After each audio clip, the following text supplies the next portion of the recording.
Hello friends, good morning. कैसे हैं सब? उम्मीद करती हूँ कि सब अच्छे होंगे, स्वस्थ होंगे। पिछले एपिसोड में हमने वार्ता की कि सुपरवाइज़र कौन होती है, उनका क्या रोल होता है। आज हम बात करेंगे एक खास महत्वपूर्ण बिंदु पे। अक्सर लोग पूछते हैं कि एक सुपरवाइज़र कितना निरीक्षण करती है या एक सीडीपीओ कितना निरीक्षण करते हैं।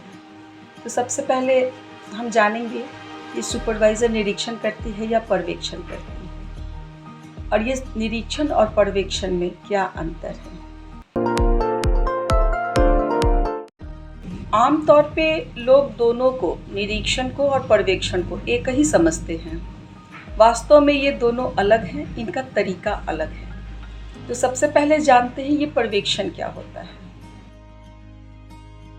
पर्यवेक्षण का मतलब होता है कि कार्यों को मार्गदर्शन और सहयोग के साथ समीक्षा करना, जिसे हम सपोर्टिव सुपरविज़न कहते हैं।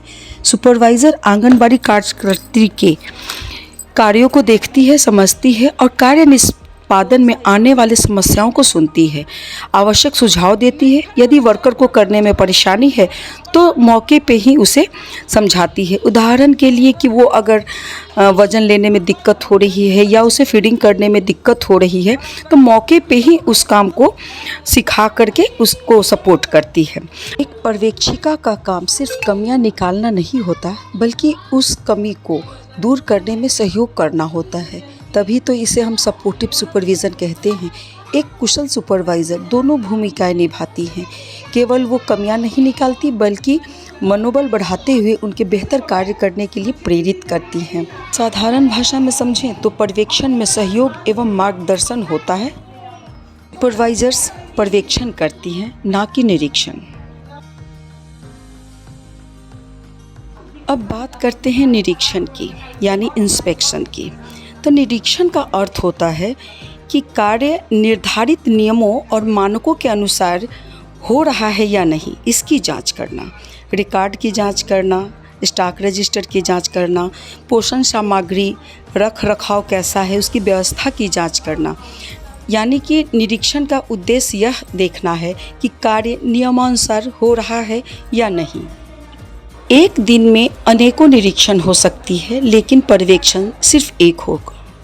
एक सीडीपीओज एक दिन में अनेकों निरीक्षण कर सकते हैं और निरीक्षण के दौरान पाई गई कमियों को पत्र के माध्यम से देख करके कार्रवाई करके उसे सुधरवाते हैं। लेकिन एक सुपरवाइज़र एक दिन में एक पर्यवेक्षण करती है और पर्यवेक्षण के दौरान पाई गई कमियों को तत्काल सही मार्गदर्शन दे करके ठीक करवाती है। तो एक कुशल सुपरवाइज़र दोनों भूमिका निभा सकती हैं।